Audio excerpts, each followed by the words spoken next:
and should not hold office one day longer. Democratic leaders Chuck Schumer and Nancy Pelosi called for President Donald Trump to be removed from office Thursday. This man is deadly to our democracy and to our people. The calls for him, dozens of Democrats and at least 2 Republicans, Maryland Governor Larry Hogan and Illinois Representative Adam Kinzinger, have called for removing Trump either through impeachment or the 20. Okay, so here is the specific sequence of events that produced one of the most constitutionally significant exchanges of the entire second term. And I want to give you the precise documented version because it is alarming enough without any added detail. In March 2025, a federal judge named James Boasberg ordered the Trump administration to stop certain deportation flights to El Salvador being carried out under Trump's aggressive use of the Alien Enemies Act. The administration pushed ahead with the flights anyway, arguing that 2 flights had already left and that a third was not covered by the order. That argument and the administration's conduct around it became the subject of serious legal scrutiny over whether the administration had defied a direct federal court order. Trump then posted on Truth Social, calling Boasberg a radical left lunatic and demanding in capital letters, "This judge should be impeached," insisting he was only doing what voters wanted. But before we go any further, real quick, let's be honest. You cannot really trust mainstream media anymore. That is why we built Pump Politics, to bring you real stories, real context, and no corporate spin. If you want to stay ahead of the headlines, join our free newsletter. We will send the news straight to your inbox every day. Just click the link in the description to join. And if you just want to support what we are doing, join us. Be part of the community that actually cares about the truth. 25th Amendment. Now, if something else happens, all options would be on the table. But I hear from Schumer and Pelosi just political talk. Still, Senator Lindsey Graham and many of Trump's fellow Republicans called Wednesday's harrowing assault on democracy a deep stain on his legacy. During a smooth, orderly, and seamless transition of power, this moment calls for healing and reconciliation. The change in tone was seen by some as an attempt to forestall a wave of resignations following the Capitol building chaos. U.S. Transportation Secretary. All right, let's get back to the video. That is a sitting president calling on the United States Congress to remove a sitting federal judge from the bench, specifically because that judge issued a ruling Trump did not like. And then something happened that is genuinely rare in the history of American constitutional governance. Chief Justice John Roberts, the Chief Justice of the Supreme Court and the head of the federal judiciary, issued a public statement without being prompted in direct response to Trump's impeachment demand. Roberts wrote, "For more than 2 centuries, it has been established that impeachment is not an appropriate response to disagreement concerning a judicial decision. The normal appeals process exists for that purpose. That is the Chief Justice of the United States telling the president directly, publicly, and with the weight of 2 centuries of American constitutional practice that what he was asking for was constitutionally wrong. Roberts almost never does this. The Chief Justice of the United States does not normally issue public statements rebuking the president. He administers the oath of office. He presides over impeachment trials in the Senate. He writes opinions. He does not issue press statements responding to Truth Social posts. And the fact that he did, the specific decision that John Roberts made in March 2025 to break the normal silence of the Chief Justice and directly contradict a sitting president's constitutional claims, is the documented institutional moment that makes this story significant beyond any individual deportation policy. Before we go any further, this is one of the most constitutionally significant stories we have covered in this series, and I want to be precise about every part of it. That is why we built Pump Politics. Real stories, real context, no corporate spin. Join our free newsletter and get the news straight to your inbox every day. Click the link in the description. And if you want to support what we are building, join the community. All right, back to it. Let me be direct about the framing because igniting chaos in the White House is editorial commentary, and the constitutional story deserves to be understood on its own terms rather than only through its political consequences. What is documented is the Roberts Statement, its precise language, its institutional significance, its historical rarity. What is documented is the Boasberg Order and the administration's conduct around it. What is documented is Trump's Truth Social post calling for impeachment. And what is documented is the White House scrambling, as CBS described it, to justify the deportation flights, manage Supreme Court inquiries, and respond to Roberts' statement while Trump continued to attack judges online. The chaos framing captures a communications and political difficulty. The constitutional story carries a deeper and more lasting significance. All right, so let us go through the specific elements of this story carefully because the Alien Enemies Act context, the Boasberg Order, the administration's response, Trump's impeachment demand, and Roberts' rebuttal each deserve their own careful analysis. Let us start with the Alien Enemies Act context, because understanding what the administration was trying to accomplish and what legal tool it was using matters for evaluating what Boasberg's order did and why the administration responded the way it did. The Alien Enemies Act is an 18th century law, one of the Alien and Sedition Acts of 1798, that gives the president the power to detain or remove citizens of enemy nations during declared wars or invasions. The Trump administration invoked it in the second term to justify the rapid deportation of certain migrants to El Salvador and other countries, arguing that specific Venezuelan gang activity counted as an invasion that triggered the law's application. That move was immediately challenged in courts, not because deportation is inherently illegal, but because the specific legal and factual conditions required to trigger the Alien Enemies Act are narrow and contested, and because the administration was using the law to bypass the normal immigration court process that provides basic protections for those facing deportation. The normal process for a government official who believes a court order is wrong is to follow it while appealing it. The argument that flights already in the air when the order was issued are not covered is a legal position that courts need to evaluate, but the administration's conduct around the timing and the claims about what was and was not covered drew the kind of judicial attention that ultimately brought Supreme Court scrutiny to the administration's Alien Enemies Act deportation operation.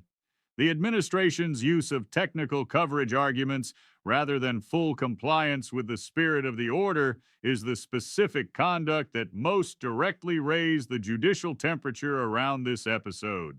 Trump's Truth Social post is the element that turned a legal dispute about deportation flights into a constitutional confrontation about judicial independence, calling a federal judge a radical left lunatic and demanding in capital letters that he be impeached specifically because he issued a ruling Trump disagreed with is the specific conduct that Roberts' statement was responding to. Let me be precise about the constitutional significance of Trump's demand. Article 2 of the Constitution gives the House of Representatives the sole power of impeachment and the Senate the sole power of trying impeachments. Federal judges are subject to impeachment for treason, bribery, and other high crimes and misdemeanors, the same standard that applies to the president and other civil officers. But the constitutional understanding of what counts as an impeachable offense for a judge, an understanding that Roberts specifically backed with 2 centuries of history, is that impeachment is not an appropriate response to a judicial decision someone disagrees with. A judge who makes a legally wrong ruling can have that ruling appealed and reversed. A judge who takes bribes can be impeached. A judge who uses their position to advance personal financial interests can be impeached. A judge who issues a ruling a president disagrees with cannot be impeached for that ruling without destroying the judicial independence that allows courts to check executive power. Trump's demand, impeach this judge because I disagree with his ruling, is the specific constitutional violation that Roberts corrected. Roberts' statement, For more than 2 centuries, it has been established that impeachment is not an appropriate response to disagreement concerning a judicial decision. The normal appeals process exists for that purpose, is the most precisely worded and most institutionally significant constitutional correction issued from the federal judiciary in recent memory. Every word in that statement is doing specific work. For more than 2 centuries is not just a rhetorical phrase, it is a legal argument.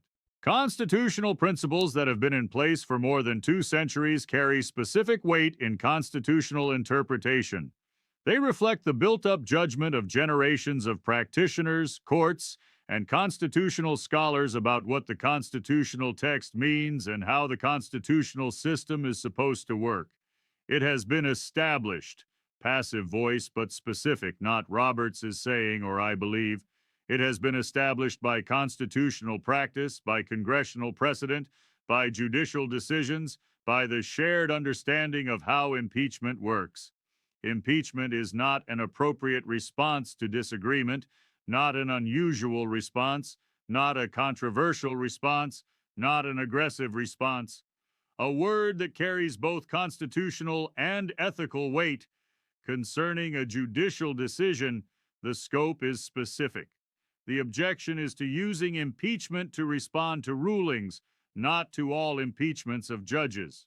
And the normal appeals process exists for that purpose. The reminder that the constitutional system already has a way to correct judicial error, and that way is appeals rather than removal. Roberts, in one sentence, corrected Trump's constitutional claim, explained the 2-century history, identified the right alternative, and did all of it without naming Trump, without adding opinion beyond the constitutional facts, and without giving Trump any reason to call the statement political rather than constitutional.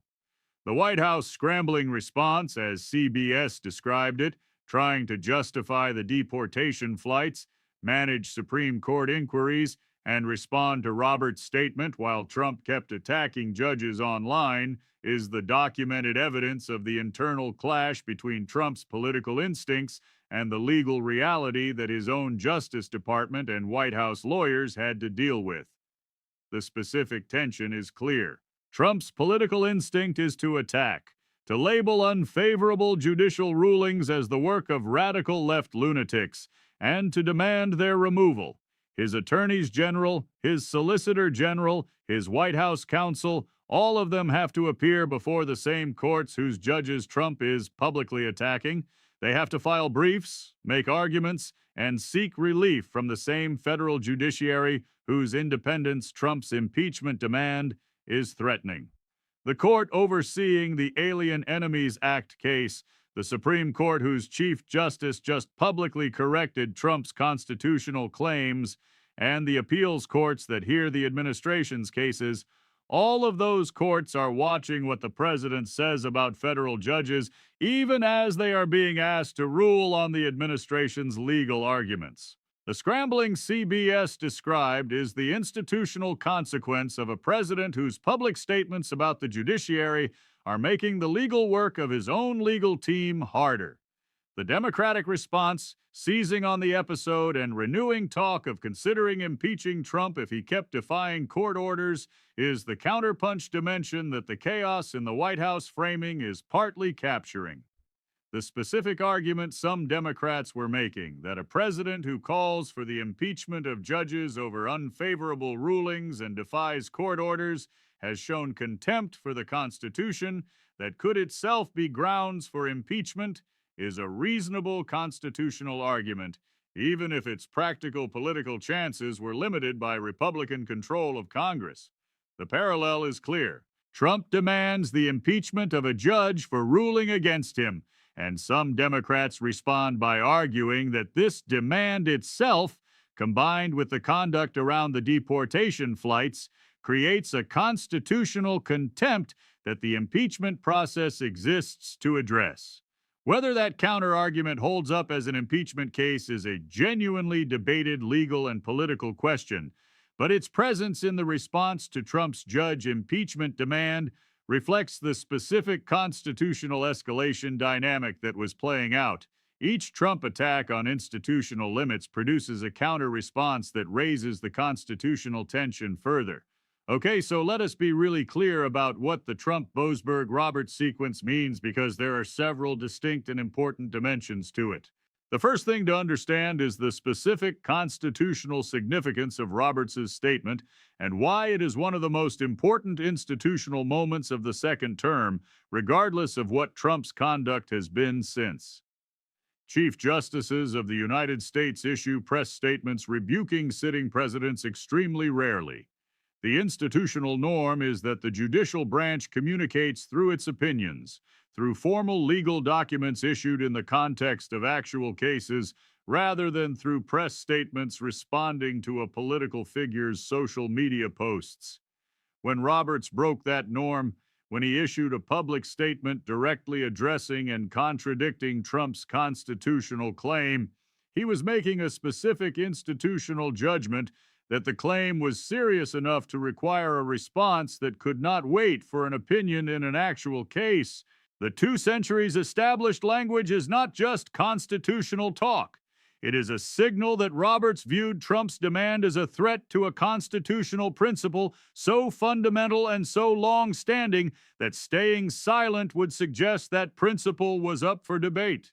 By speaking out, Roberts affirmed that it was not, and that affirmation from the Chief Justice of the United States in a direct public statement without any political hedging or qualification is the most significant single act of institutional pushback against Trump's attacks on the judiciary that the judicial branch itself has produced during the second term. The second layer of what we are dealing with is what Trump's impeach the judge demand reveals about his understanding of the constitutional role of the judiciary and why that understanding, if it is sincere rather than just political posturing, carries alarming implications for the rule of law. The American constitutional system is built on the premise that courts have the authority to review executive action and hold it to legal standards, including by issuing temporary stops while the law is being determined. That premise is not just constitutional theory, it is the working foundation of every regulatory program, every environmental protection, every civil rights enforcement, and every social safety net program that has been upheld against executive challenge because courts reviewed the executive action and found it had to comply with the law. A president who treats judicial review as a political attack that can be answered by demanding a judge's removal is a president who is treating the constitutional check on his power as illegitimate rather than as a feature of the system he swore to preserve, protect, and defend. Whether Trump's impeach the judge demand reflects a genuine constitutional position or a political performance designed to appeal to his base is hard to know from the outside. What is clear is that Roberts treated it as a genuine constitutional concern, as a claim that required a direct constitutional correction rather than silence. The third layer is the appeals process point and why Roberts specifically pointed to the normal appeals process as the right way to challenge unfavorable judicial decisions. The appeals process is the specific constitutional tool that exists for correcting judicial errors. When a district court judge issues an order a party believes is wrong, the remedy is to appeal to the circuit court, and if the circuit court rules against you, to seek review at the Supreme Court. The administration was doing exactly that. The Supreme Court ultimately reviewed the Alien Enemies Act deportation orders. The appeals process worked in this specific case as it is supposed to work. Courts at multiple levels reviewed the legal questions, issued rulings, and the administration had the chance to challenge those rulings at each stage. Roberts' reminder that this process exists is both a statement of constitutional procedure and an implied rebuke of the suggestion that a different process, legislative removal of the judge, was either available or appropriate. The administration had a legal remedy available and was using it. The demand for the judge's impeachment was not an alternative to the appeals process. It was an attempt to pressure the judiciary while the appeals process was still ongoing. Now, to give the complete and fair picture, Trump and his supporters have a consistent and clearly stated response to the judge impeachment demand and to the Boasberg ruling that deserves acknowledgement. They would argue that Boasberg's order was itself constitutionally questionable, that a district court judge does not have the authority to block a presidential use of the Alien Enemies Act in the way Boasberg attempted, and that the administration's argument about flights already in the air was a legitimate legal position rather than defiance of the court. They would argue that Trump's impeachment demand was an expression of frustration with what he called judicial overreach, rather than a real legislative plan, that political rhetoric about judges does not actually threaten judicial independence when the administration is at the same time pursuing the normal appeals process. And they would argue that Roberts' statement, while institutionally significant, reflects the Supreme Court's interest in protecting judicial independence rather than a neutral assessment of whether Trump's constitutional claims had any merit. These are real arguments. The legal questions about the scope of district court authority over Presidential Alien Enemies Act actions are genuinely disputed. The distinction between political rhetoric and a literal demand is available. These deserve acknowledgement, but here is what those arguments run into when you apply them to the documented constitutional situation. Roberts' statement did not say that Trump's frustration with the ruling was unjustified or that Boasberg's order was correct as a matter of law. It said that impeachment is not an appropriate response to disagreement over a judicial decision. That constitutional point, that the remedy for an incorrect judicial decision is appeal, not removal, is correct regardless of whether Boasberg's specific order was legally sound, and the 2-century established language Roberts used is not Roberts' personal opinion about this specific case. It is the built-up constitutional understanding of generations of practitioners and scholars about how the American constitutional system is supposed to work. The political rhetoric versus literal demand defense runs into the specific fact that Roberts treated the demand as serious enough to require a direct constitutional response, which suggests that the Chief Justice of the United States did not read it as mere political venting, and the administration's defense of using the appeals process, while accurate, does not address the specific damage that presidential demands for a judge's impeachment do to judicial independence.